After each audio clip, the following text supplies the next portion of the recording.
Merch available right now. Follow all social media platforms to stay updated on promos and more.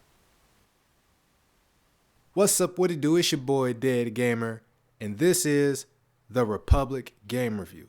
If you like this video, please hit that like and subscribe button. That'll definitely help the channel out. And if you want to go above and beyond and show support, links are in the description for that. With that being said, let's get into it.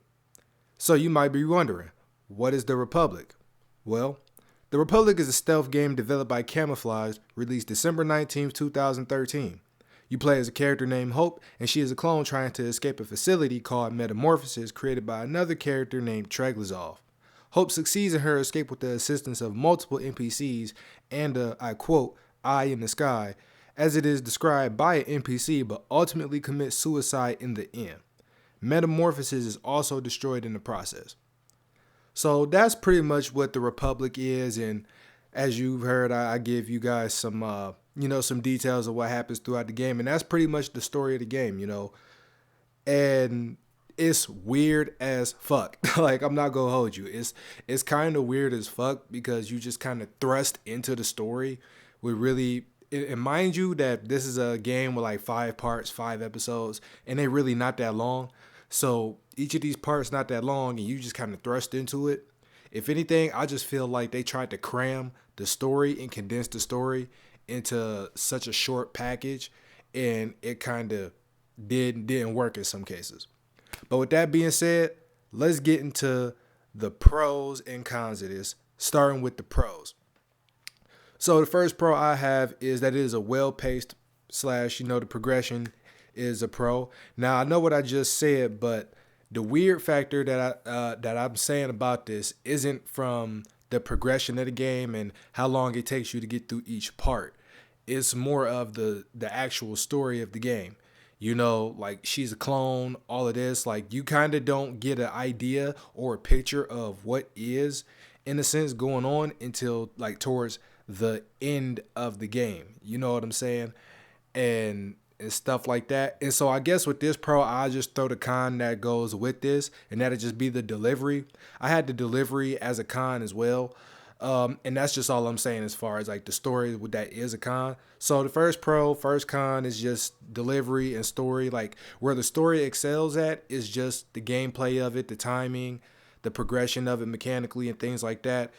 It doesn't take you too long. The puzzles aren't too hard. They're actually pretty decent, and things like that. Just the story, you just it's just crammed in a lot. The delivery is whatever, and you kind of just confused the whole time. Next pro we have is it's semi-relatable to real world events. Now, the reason why I say it's semi-relatable to real world events is because, right now, the coronavirus is popping and the pandemic is going, right?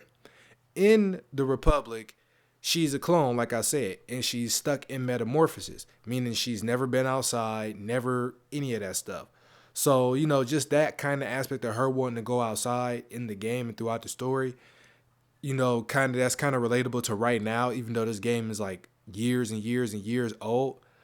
It's still relatable to some way because it's some people who, we all stuck in the house to a degree, so everybody's just looking out their window like, man, I want to go outside, especially if you live somewhere where it's snow. Like, you really ain't outside.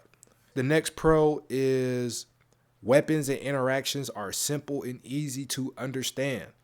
So I say that saying, it's just really is. It's just that. And that's a pro with this game because, like I said, the game is a really short package.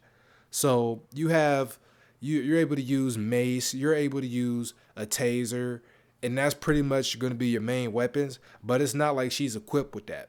When you get caught by like guards and stuff like that, you'll have to re-find and re-go get these items or steal them off a guard or something like that. And it's a stealth game, so she's a little girl. She can't do much. The next con is that it's lightweight and there's really no connection to the main character. So most games, you connect it to the main character in some way, shape, or form, right? God of War, you connect it to Kratos and his story of him being fucked over by the gods. Devil May Cry, you connect it with Dante and, You know, people just coming to his doorstep and everybody bringing his shit to his doorstep and he got to be the one to solve it. People can relate to that concept and aspect of life. You know, it's just certain things in video games that draw us to the protagonist, and, you know, we kind of connected to the protagonist in a way. With Hope, there's no connectivity whatsoever outside of, like I said, just wanting to go outside because she is a clone. And like I said, it's a part of the actual story of itself. There's no connectivity. This is like, if I had to say what the Republic is like one of those sci-fi movies that's on the Sci-Fi Channel that you never heard of, and you watch it and you be like, it's not ass, but it could have been 1,000 times better. It's one of those. The next and last con would be battery dies mad quick. Abilities have a hefty cost. So if you haven't played the game, and like I've mentioned, you get tasers and pepper spray and stuff like that. And the thing is, you know, she's equipped with a phone. So this is kind of watchdogish, where you have a phone and you can use it to hack and look around the area and stuff like that. So she has a phone and she's talking to you or some entity or somebody, whatever, throughout the entire game.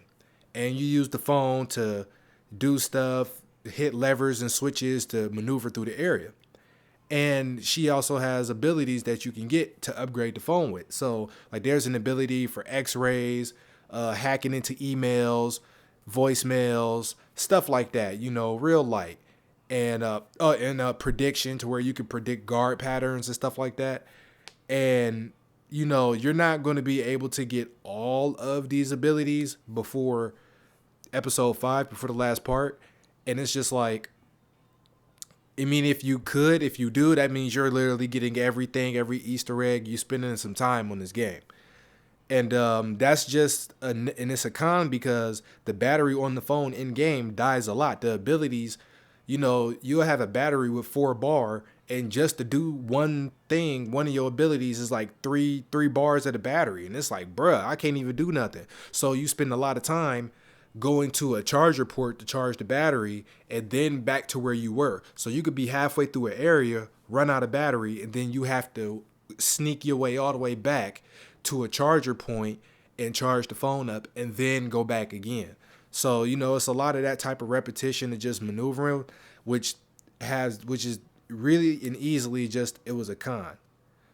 But with that being said, that's going to be all the pros and cons to this game. And lastly, if anything, if I was going to rate this game out of 5, I give it about a 2.5, 3. And I give it that because, you know, like I said, the game is short and it's a small game. It's a real small package. So you shouldn't go into the game expecting so much. And it is a stealth game. And stealth games do succeed in the video game industry. Splinter Cell is a good franchise. We see what happened with Assassin's Creed. So, you know, it's, you know, execution, you know, with this game, you know, if they probably would have had a little more money and a lot, if not more money, but if they expanded the story of the game or made the game a little longer somehow and all the details and the story didn't feel crammed in, maybe I would give it a solid 3, maybe a 3.4, I mean a 3.5 out of 5. But yeah, nah, it's just not happening.